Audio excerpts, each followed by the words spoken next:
Good afternoon, everyone, ladies and gentlemen. Welcome to the third and last roundtable discussion under the 2022 Trade and Sustainability Hub, organized by the International Institute for Sustainable Development in partnership with COTS International Geneva and the Friedrich Ebert Stiftung FES. I'm Yasmin Ismail, Program Officer at COTS International Geneva, and I've been leading COTS e-commerce capacity building and technical assistance projects and research since I joined in 2019. This roundtable will address the digital divide an hour before digital delegates begin their thematic session discussion on the work program on electronic commerce at the WTO Ministerial. We hope it will bring clarity to how the digital divide leads to unequal e-commerce. It will look into how the digital divide is addressed in regional trade agreements and negotiations in the WTO. Do these agreements and negotiations go far enough to promote inclusive e-commerce? And what more can be done? A very challenging task for which we have very distinguished panelists to help us fulfill it. In an hour or slightly less, I welcome on the panel Torbjörn Fredriksson. Hello, Torbjörn.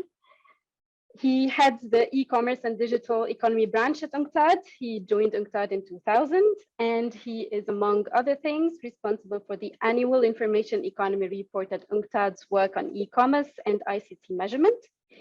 He is the author of several books and has published articles related to international trade, investment, and technology, and holds a master's degree in international economics from the Stockholm School of Economics. Welcome, Torbjörn. We also have Marilia Maciel. Marilia is the digital policy senior researcher at Diplo Foundation. She has more than 15 years of experience in internet governance related projects, notably in the fields of the digital economy, e-commerce, and cybersecurity. She has been involved in several research and capacity building initiatives on digital trade issues. She is a PhD candidate at the University of Bordeaux, focusing on the securitization of trade policy. Good luck with your PhD, Marilia. And last but not least, we have Jamie McLeod, trade policy consultant and a research associate at the London School of Economics, consultant now at the International Trade Center as well, before which he was a trade policy fellow of the Africa Trade Policy Center at the UN Economic Commission for Africa in Addis Ababa. Welcome, Jamie.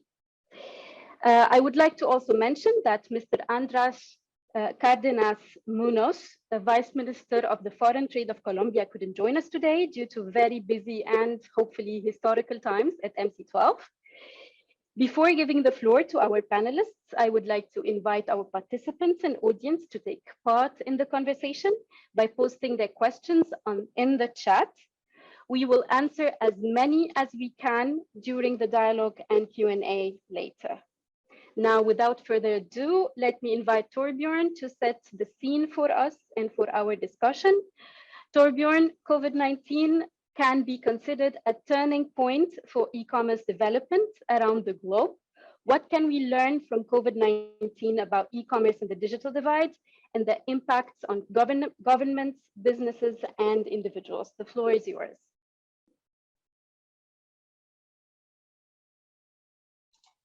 Thank you so much, Yasmin. I'm very grateful for this opportunity to have UNCTAD part of this panel together with Jamie and Marilia for this seminar. I would also like to express my appreciation to COTS International, since you're such a close partner of ours in the E-Trade for All initiative, which also applies to Diplo Foundation, of course. So we're very happy to be part of this. I thought I'd share with you some observations made based on UNCTAD's work in the on the interface between e-commerce, the COVID-19 pandemic, and the digital divide, and make some reflections on what it means for development. Now, let me make sure that you can see. Did it turn to the next page there? Next slide. Very good. So, well, we all know that the pandemic has really been a boost to digital use all around the world. We have seen, for instance, in the health area, that data sharing was extremely important for the development of vaccine in record time, and new apps were developed to help with contact tracing in many countries. We've seen much more teleworking and conferencing, as we can witness today. We're still doing all these webinars and getting square eyes. We have seen an accelerated trend towards e-commerce, which we think is likely to be sustained during the recovery phase. We have also seen, as a result of increased digital use, much more data flows going across the world. We saw that the global internet bandwidth use rose by 35% in 2020, which was the largest annual increase since 2013. And in general, we have seen greater reliance on digitally delivered services, something I will come back to. In the case of e-commerce, for the countries for which we have data, we can see that almost all countries, developed and developing, saw a significant increase in the share of people shopping online. And we can also see growth in terms of the value of the e-commerce purchases online during this period. On average, for the countries that we have data for, the share of internet users shopping online rose from 53% in 2019 to 60% in 2020/2021. Some example you can see in the United Arab Emirates, it rose as much as from 27% in 2019 to 63% in 2020, which is an amazing increase really in 1 year. But not all countries have seen the same growth, and within countries, not all businesses have been able to take advantage of the opportunities created by e-commerce. And this is often because of various bottlenecks related to limited availability of finance, limited availability of skills, or simply that they have not yet digitized their operations. If you look at the 13 biggest online platforms for e-commerce, you can see their sales in these two bars on this screen. And their combined sales in 2019 were about $2.4 trillion, and that rose to 2.4 trillion in 2019 to 3.9 trillion in 2021, which is again an extreme growth rate over just 2 years. And you can also see here that the share of the largest players, Alibaba, Amazon, and JD.com, grew even faster than all the other platforms. So their share in the total increased. Now, we all aware that we have important digital and data divides in the world economy. You can see them both between countries and within countries. When it comes to connectivity, it's both a question of the share of people and businesses that are using the internet and other digital tools, but it's also the question of what kind of connectivity that they have access to. And in lower income countries, the broadband connectivity available is typically of relatively slow speeds or low speeds and relatively high costs, which is another barrier for many to take advantage of broadband. And we still have in especially lower income countries, significant gender divides between men and women.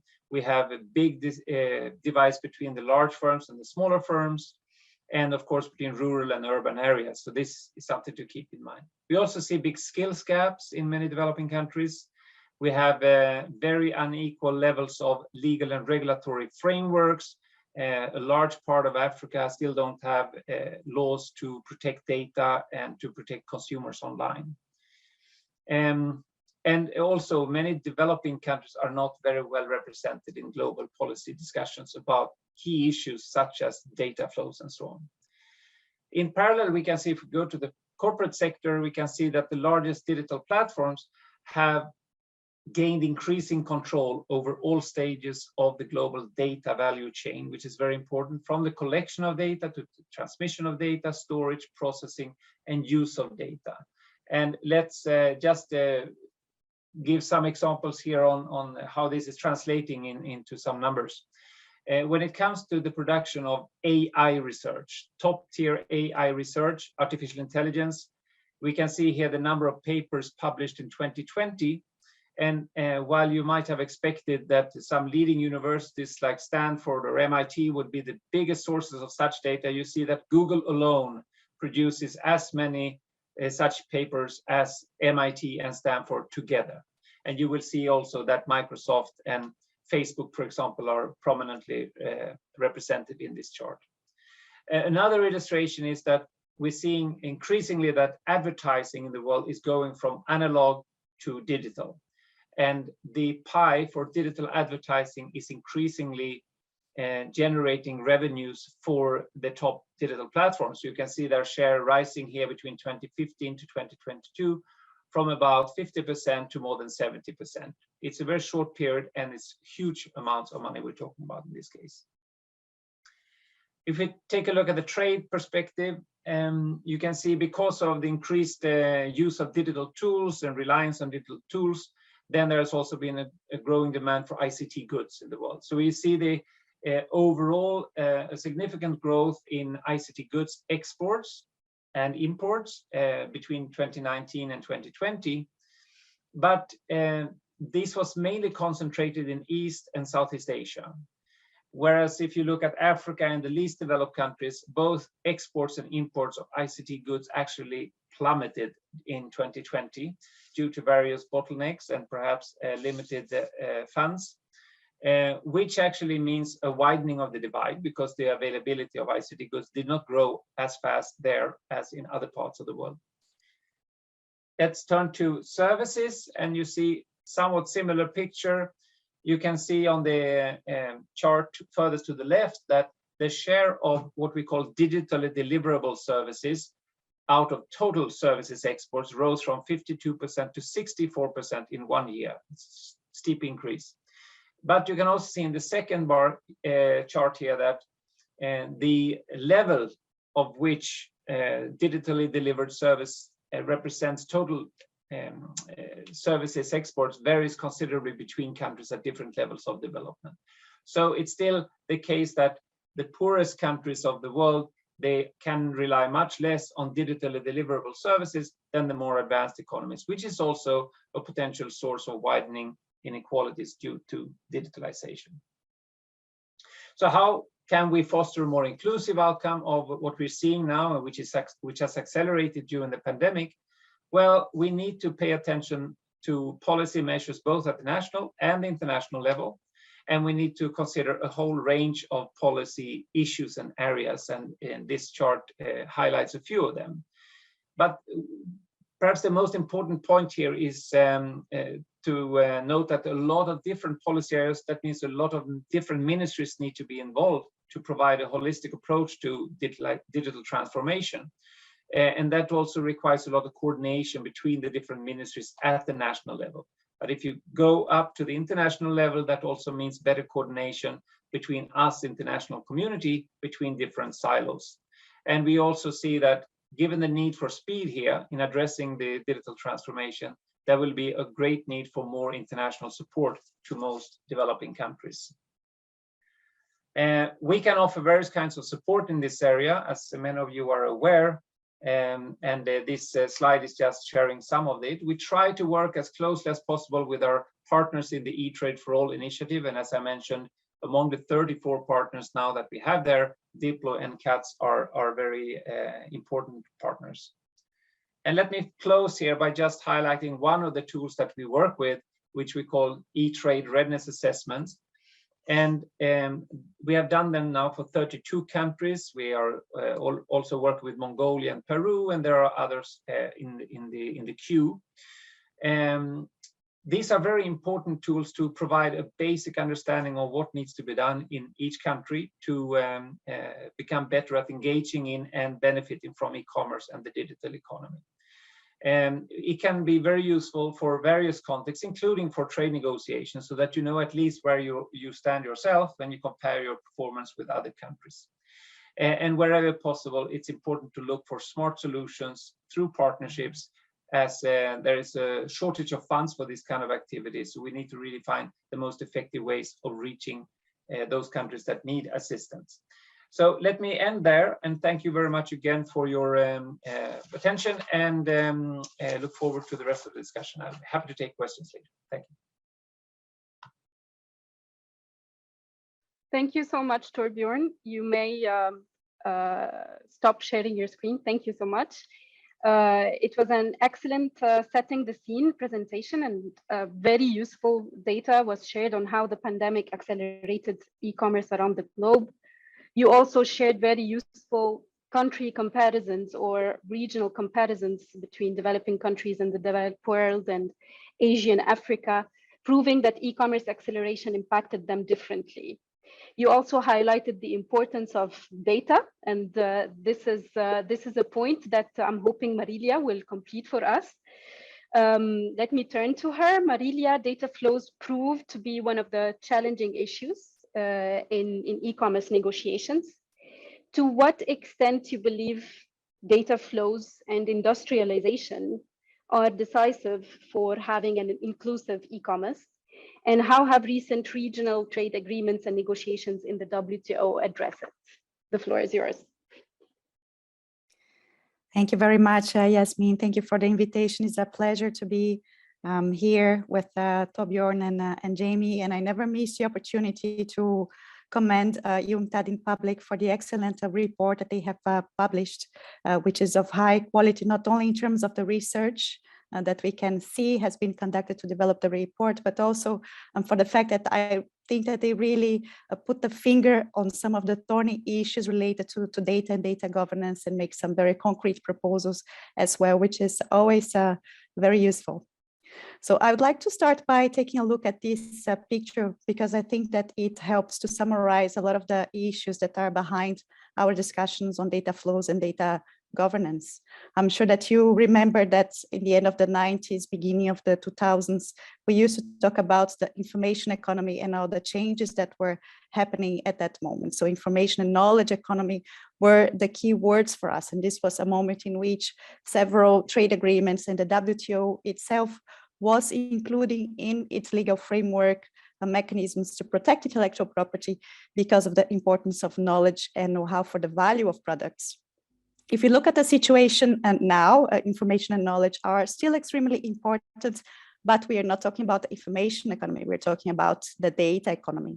And this happened because in the last 15 years, we have undergone a process of massive digitization of content. In the beginning of the 2000s, 2% of the information in the world was in digital format. Now we are talking about 90% of the information, which is extremely massive. However, if we look at the value, where the value is, raw data still doesn't have much value. We still need to look at this ecosystem as this pyramid here, because in order for data to have value, we need to correlate data, we need to analyze data in order to generate information, in order to generate knowledge, which is where the value is, and to have wisdom, which allow us to make predictions about the future trends in the markets in which companies operate, and even create trends and create needs, steering the markets in the directions that we want to go. And this is very much happening now when it comes to big tech giants. And because we are so much focused on data, the situation now it's different, because data can be analyzed by computers. We have also went through a process of massive evolution of computing processing. So this means that data now can be correlated and value can be generated in a much more fast and efficient way than before.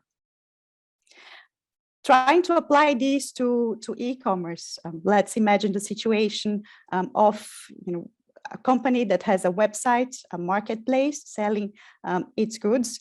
What is the data in this situation? The data is the company being able to visualize that this website is being visited by a user. I can see where the user is going, which products are attracting attention. But this data alone doesn't give me much of an edge. So information comes from knowing who exactly is looking at which products, how much time this person is spending looking at the products, and where the person is connecting from. From that, I can take this analysis one step further and try to understand which is the certain part of the population that is actually interested on my products, and then try to target specifically this part of this population, which will make my advertisements online much more efficient. I can also conduct a process optimization. I can fine tune my prices online to the consumer that is accessing from where this consumer is accessing. Therefore, the profit is maximized. The important thing to realize is that if I don't have access to data, I am with my marketplace, I am operating completely blindly. I am a pilot flying an airplane with zero visibility and with no instruments at all. If I have access to data, and if I have access to the technology that is necessary to analyze this data, which is another important thing. Access to data sets alone do not mean much. I need to access the technology, the data centers to be able to analyze this data. Then I will be able to really influence the markets and extract maximum profit from the market in which I operate. So this is the huge advantage for e-commerce providers, operators, having access to data or not having access to data. If we look at it from a broader perspective, data is also the key of what we are calling the fourth industrial revolution. Every revolution had its technology that was the key to unlock it. At this very moment, what we're talking about is a process of convergence between physical systems that operate in the real world and digital twins of these physical systems. We are talking about connected things and objects, and the lifeblood in the veins of the economy is data that is connecting all these things together. So thinking about countries that want to build their digital industries, data will be key for them to be able to access this kind of development. But looking even at a broader picture, when we talk about fourth industrial revolution, we are not just talking about the industry itself, but a process of convergence between physical systems, digital systems, biological systems. Because an interesting thing about data is that absolutely anything in the world can be converted into digital data. The pattern of our heartbeats, the pattern of the sun, the pattern of the rain, content.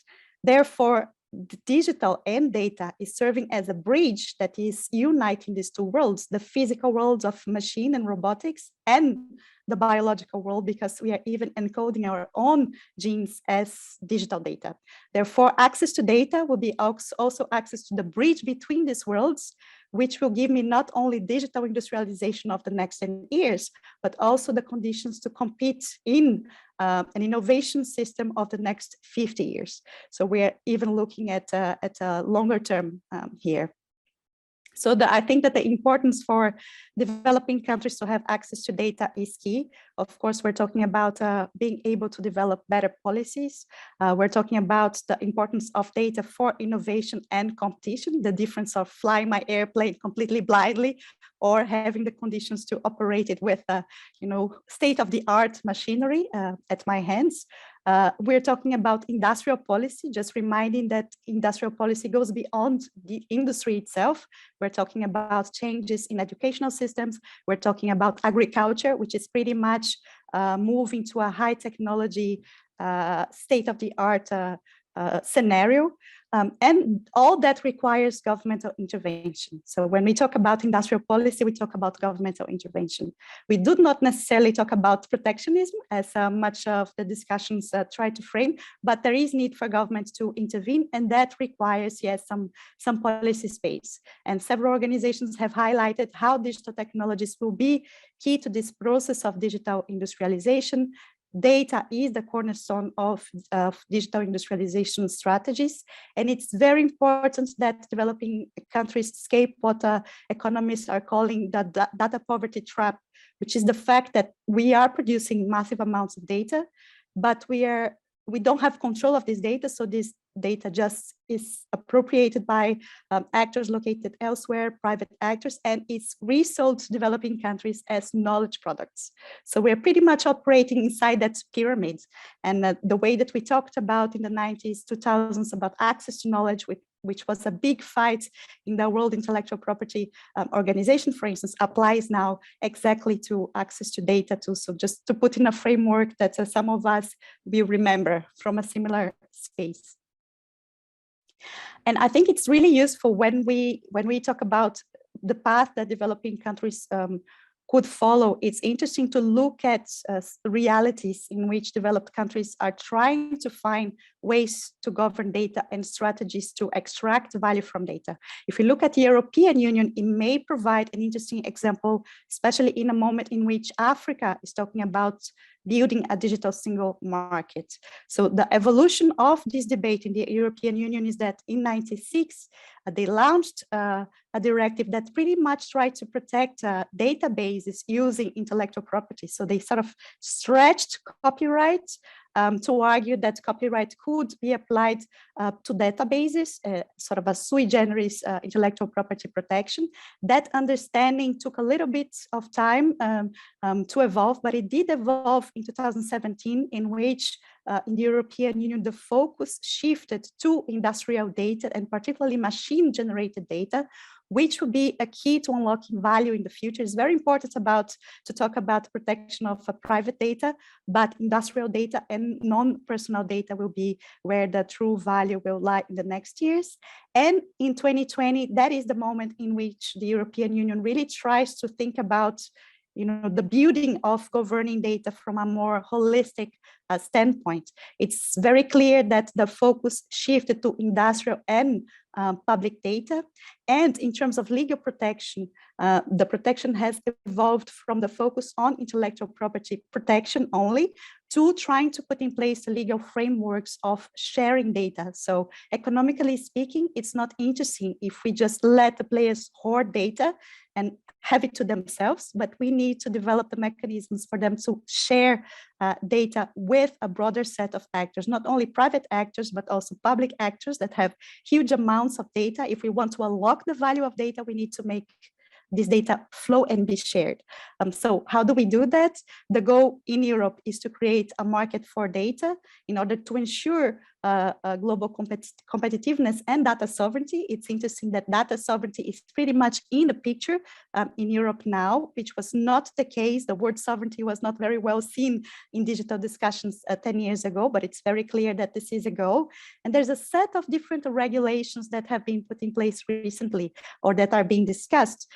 One regulation that talks about the free flow of non-personal data within the European Union, which will be something really important. This is the counterpart of the GDPR. The GDPR is personal data, and this instrument is about non-personal data.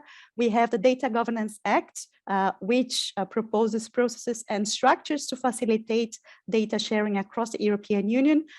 We have the Data Act, which will clarify which actors can extract value from data and how. And we have the European Alliance for Industrial Data, Edge and Cloud, which tries to make sure that Europe has the infrastructure, the cloud servers, the data centers to be able to process this data safely following European standards. I think it's interesting to look at this because they are trying to leverage the right scale of the market to be able to put these regulations in place. And I think that Africa really have an excellent opportunity now to think at this data market on a continental scale and not to develop solutions that are ad hoc, but that try to look at the continent from a broader perspective. And the fact that the understanding in Europe has evolved in such a short period, I think show us that developed countries, they don't have the solutions. We are all pretty much testing solutions on the economic level, on the legal level. Therefore, we do need to have the space to experiment because none of us knows exactly how to govern data holistically. We are trying in different steps of the process, in different stages. We are all trying to find the solutions that are adequate to our realities. Yasmin, I will pause here and I will hand over to you, and perhaps we can continue the discussion with how this is being seen in trade agreements in the question and answers. Thank you. Thank you, Marilia. It's always hard to try to stop you when you talk about data. It's just always very interesting how you demystify it and simplify it for us. Thank you for that. I will move now to Jamie. You mentioned, I mean, Marilia mentioned how Africa has an opportunity to leverage data and e-commerce. So, Jamie, the floor is yours to talk about. Now it's the largest, I mean, Africa is the largest group in process of negotiating an e-commerce protocol. So do you think really that there is an asset to leverage through African integration? And how can it narrow the continent's digital gap? And what provisions and approaches are being considered to address the digital divide under this future protocol? The floor is yours. Thanks very much, Yasmin. And let me just first say it's a real pleasure to be on this panel with Marilia and Torbjorn, but also with yourself, Yasmin, who has yourself as an expert in this topic. Yes, in trying to answer this question, I wanted to first of all kind of look a little bit at what we, focusing on the African continent, what kind of digital inequality looks like there. And before then going on to kind of think about why are some of the reasons behind those inequalities, and then lastly coming to what can trade agreements, and specifically in this case the African Continental Free Trade Area, possibly do to help. So first of all, the first part of that is, what does the digital gap look like in Africa? This is the first part of that gap. The slide here looks at the percent of individuals using the internet in Africa by different analytical groupings. Of course, the use of internet is basically the foundational kind of access point for the digital economy. And we see some really large divides within African countries. There's a very large urban-rural divide, a gender divide, and an age divide. The largest of these, as you can see, is the urban-rural divide, a 35 percentage point discrepancy between those who are able to access the internet in urban areas as compared to rural areas. But these inequalities also interact with Africa's changing demographics. The African continent is one that is rapidly urbanizing and has quite a young population. So some of these are things that we would hopefully see changing over time. There's also tremendous divides between African countries too. This figure here uses some really nice data from International Trade Center and their e-marketplace Explorer. The left panel shows the number of digital platforms per country, and the right shows the average digital traffic per platform. And you can clearly see what jumps out is a lot of North African countries being far more advanced, at least in this metric, of their digital economies. As well as roughly a big five of those south of the Sahara, including South Africa, Kenya, Nigeria, Ghana, and Cote d'Ivoire.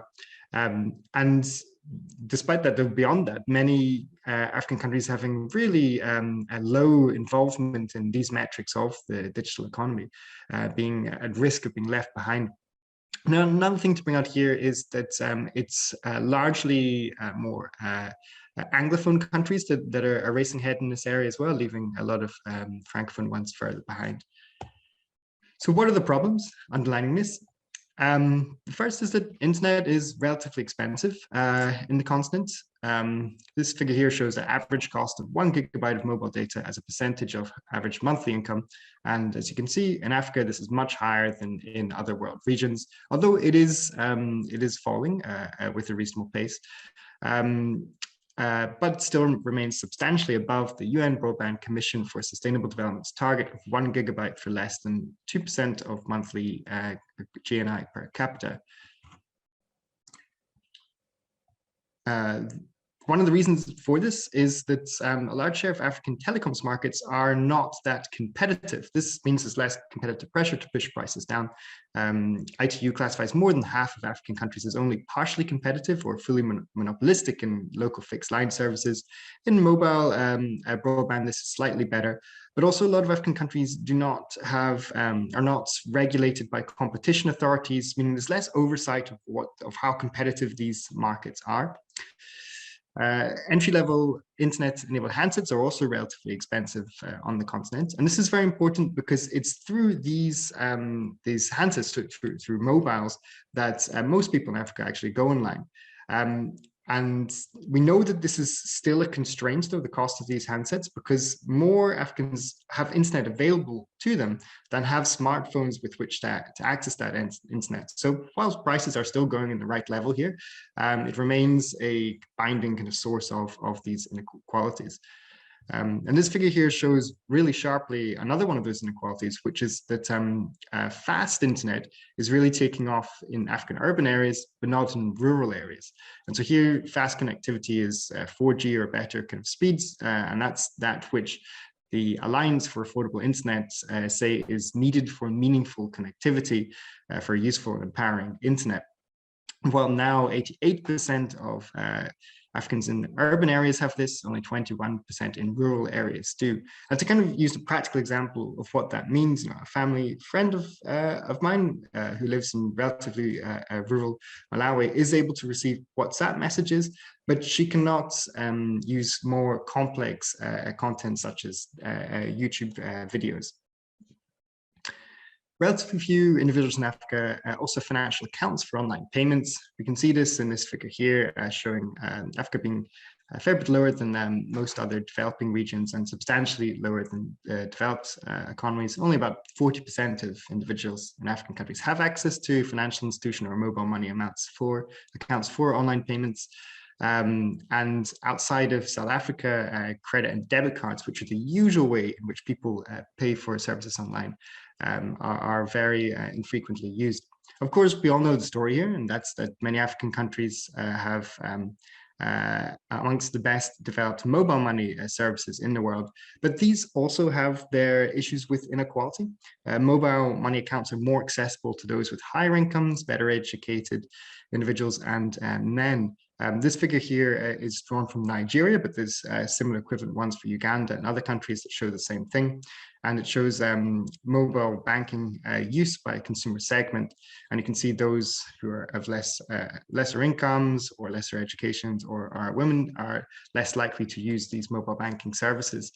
Nevertheless, so when we compare these mobile money services to other offline financial services, and they still are more accessible than them to these groups. So I think it's still a good part of the solution, and that's because they tend to be faster, more efficient, and typically cheaper than those traditional offline financial services, particularly in rural areas. Another part of the challenges, postal services are poor too in many African countries. Only 16% of Africans are able to receive post at home. And when they do receive it, the postal system is somewhat undeveloped, particularly in areas of reliability and reach and relevance. And lastly, and this draws from what was just mentioned, the UNCTAD's Information Economy reports, African countries are behind other regions of the world in the adoption of e-commerce legislation.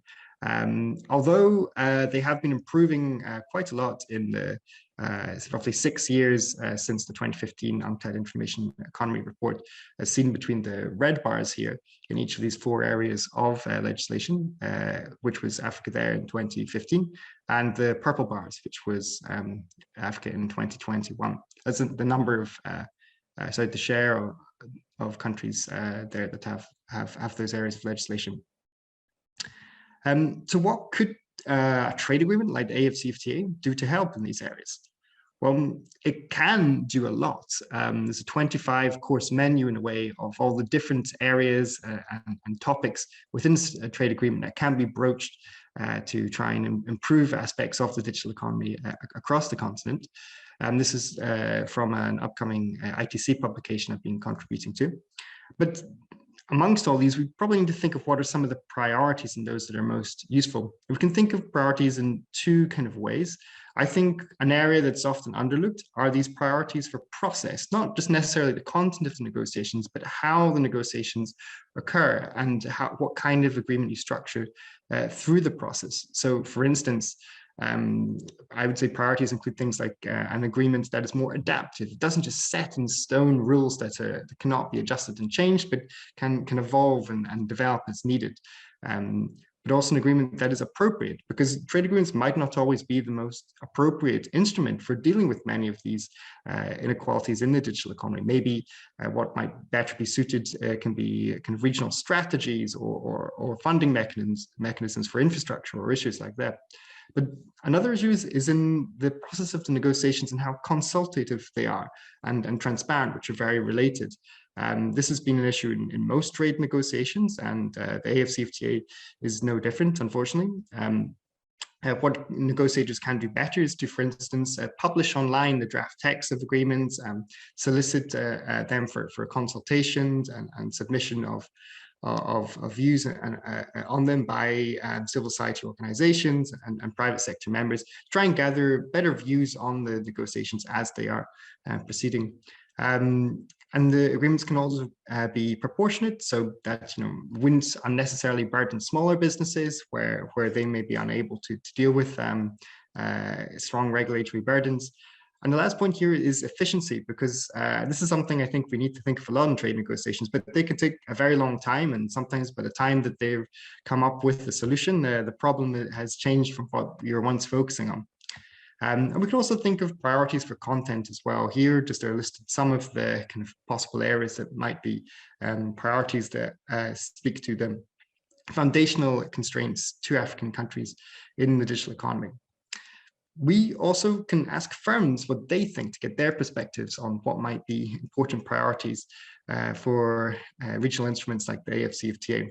In this survey we did a couple of years ago, the results we came back were that many businesses said they wanted harmonized laws for taxation, also other areas of harmonized laws on electronic trade, digital signatures and e-transactions, data standards and privacy laws. So really saying to us that the harmonization of these laws would be very helpful for them, as would consumer protection regulations for building trust, but came back with less enthusiasm for other kind of things that might be looked at, such as no local presence requirement rules or no data localization requirements. But I think we should still keep focusing on what are the main missing foundations and those which are particularly important for inequalities. And these are things, to go back to those earlier slides, things like internet costs, digital payments, internet equality, and an additional one, digital skills development, because it's important to go beyond really developing Africa as an e-commerce marketplace, but also to develop it as a digital producer of value in its own right. A few kind of suggestions here I think would be quite helpful for being looked at in something like the AFCFTA and its data protocol are things like the liberalization of services and goods that are really important for digital access. This could be things such as trying to open up markets and improve competitiveness in internet services, there's fixed line local services that we saw were quite uncompetitive before, but also things such as granting of mobile money licenses and reducing tariffs on entry-level handsets, because there are a few now smartphones being produced in African countries. This can be difficult. We can face up against entrenched economic interests when this is done. This can be particularly the case in mobile money licenses, which banks in many African countries tends to try and limits the issuance of. A second area is competition policy, which, as we saw on the earlier slide, is an area which can be improved upon, and which the AFCFTA does have a protocol already addressing. And the requirement here is just to ensure that it does so in a way that allows it to tackle digital economy issues as well. Thirdly, online consumer protection. Only 28 African countries currently have legislation here. This is important for building trust. And there are other more difficult areas as well that could be interesting. The regulatory harmonization, which we saw businesses saying would be very helpful for them. However, this mixed evidence of the extent to which African countries follow up with their commitments in these areas, in existing commitments. And lastly, I think there can be great scope for just more simple things such as coordination, cooperation, and mutual technical assistance. This can be very feasible for African countries in many areas that are maybe too complex or too controversial to develop binding commitments on in the AFCFTA. And this actually follows the approach in most South-South trade agreements, where on e-commerce, where a large share of the provisions in them tend to be best endeavors and coordinating mechanisms rather than hard binding rules. The last slide here I wanted to do was to answer kind of part of the question that Yasmin set, which was what provisions and approaches are being considered to address the digital divide under the future AFCFTA e-commerce protocol. And the answer to this is, at the moment, the certain provisions and approaches have not yet really been started to be considered because the negotiations have not progressed to that level yet. The negotiations were decided that there would be an e-commerce protocol in February 2020, and those negotiations were in theory fast-tracked in 2021. But in May just past, what should have been the first meeting of the AFCFTA Committee on Digital Trade was postponed. And the reason for this is that there's other areas of the AFCFTA that negotiators wanted to focus on getting out of the way first, and those areas have dragged, and so they're reprioritized their focus on them first before then they would be able to move on to e-commerce. Anyway, that's the end of my presentation. I've just on the screen here shared a couple citations, which are the areas that this research is drawn from. But thank you very much for your time, and looking forward to the questions too.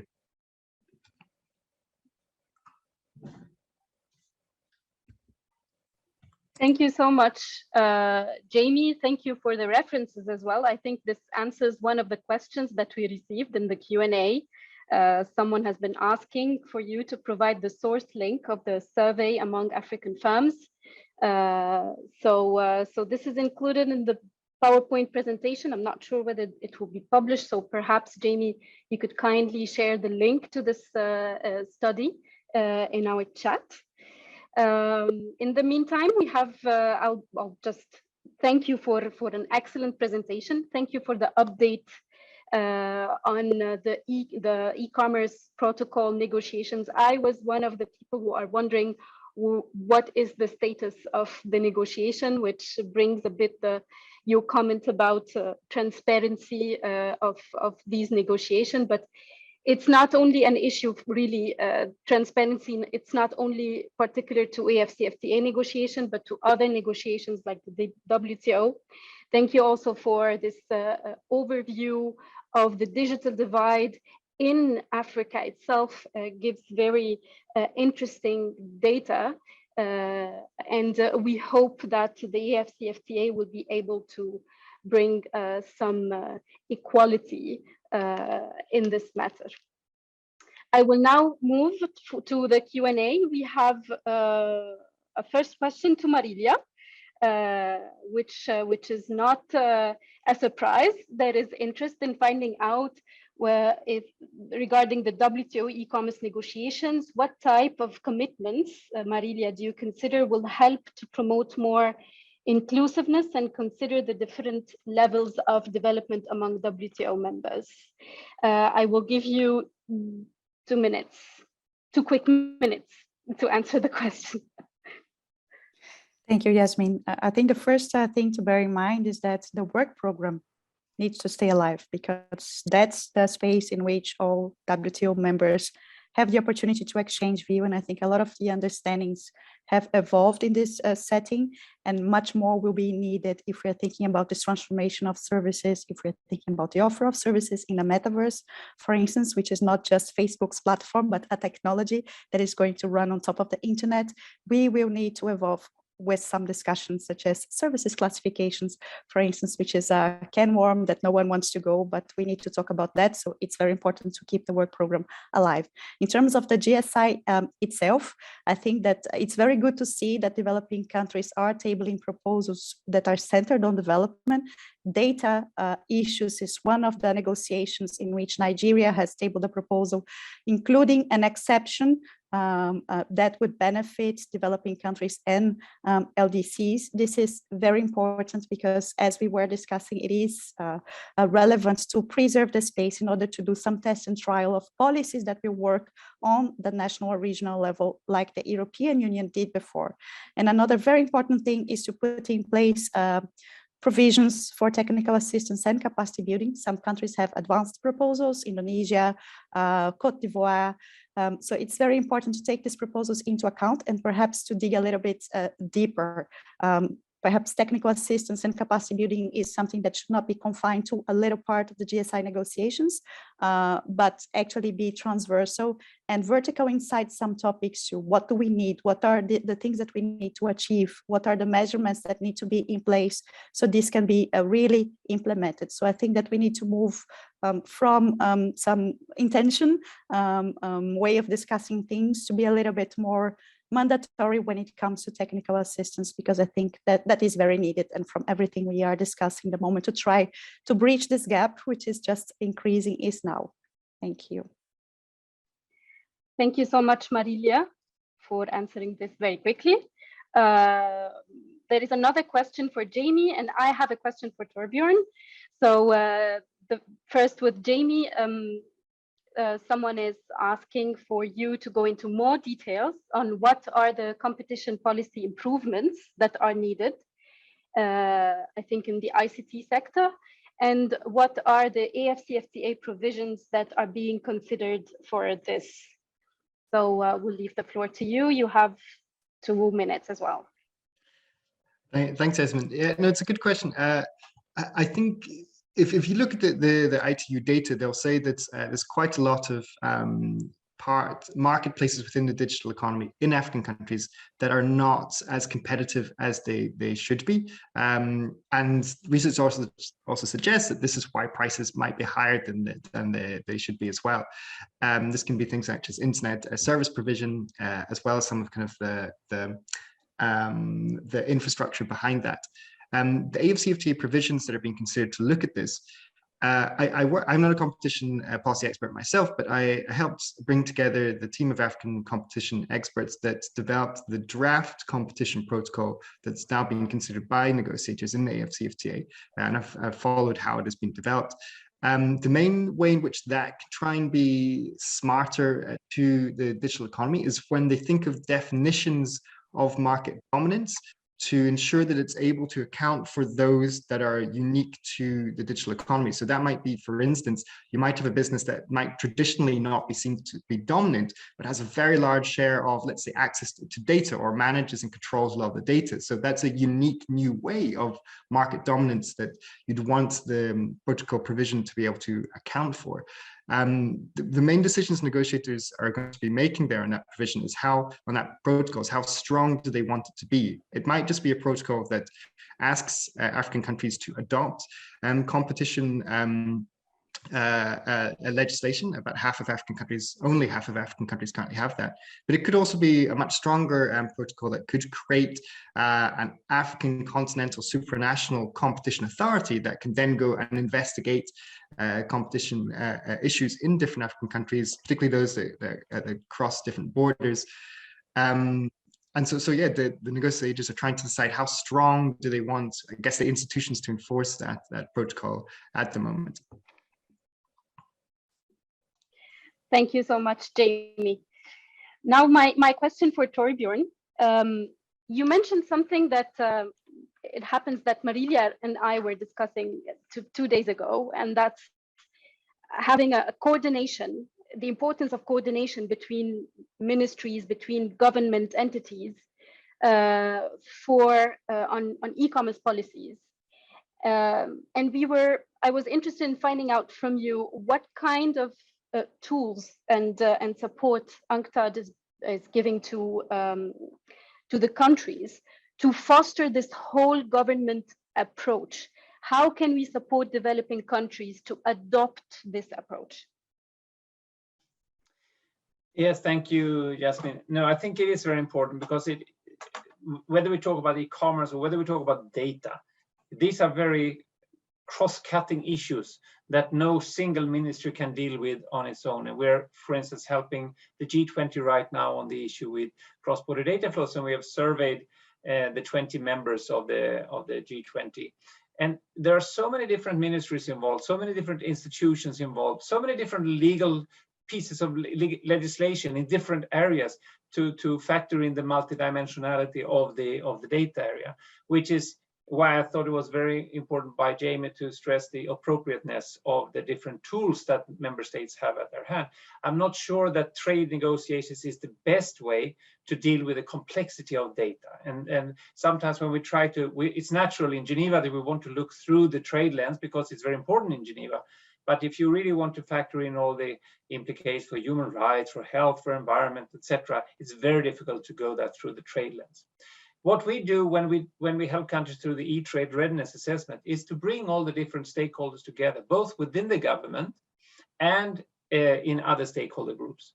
And oftentimes, especially when you want to connect the smaller businesses, the startup companies that are in the digital space, and you want to go beyond the big mobile network operators that are already very familiar with the government, then it may be the first time that the government policymakers are meeting directly with these smaller business representatives to listen to them.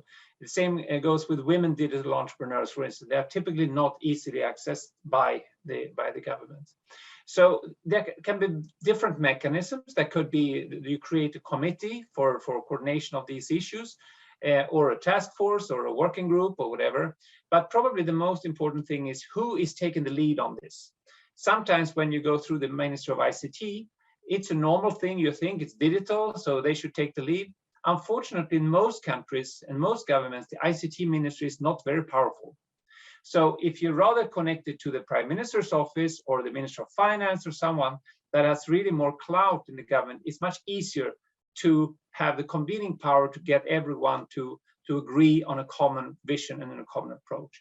So I think it boils down often to the question of power. What can you really do? And I think if you take the case of Rwanda, the fact that the president himself has been such a proponent of this, so much engaged in the Broadband Commission and so much engaged in all things digital, has led all the ministers to really think digital in their respective areas. And I think that is a very important lesson to learn. Thank you so much, Torbjörn. I sort of agree with the idea that sometimes when ministries of technology and information technology lead, there must be some gaps left somewhere in putting a whole government approach strategy for driving e-commerce. I would like to, we are only 2 minutes away, 1 minute now. So I would like to thank all of our participants for very informative, very useful, up-to-date presentations that really put us in the loop of what happened in the recent years, what happened during COVID-19, what is going on with data, why is it important, and most also important is Africa, the one continent left needing and looking for an e-commerce protocol, what's happening there, and how the digital divide is looking there. I would like to thank you all so much. I would like to thank the participants who were with us from the beginning till now.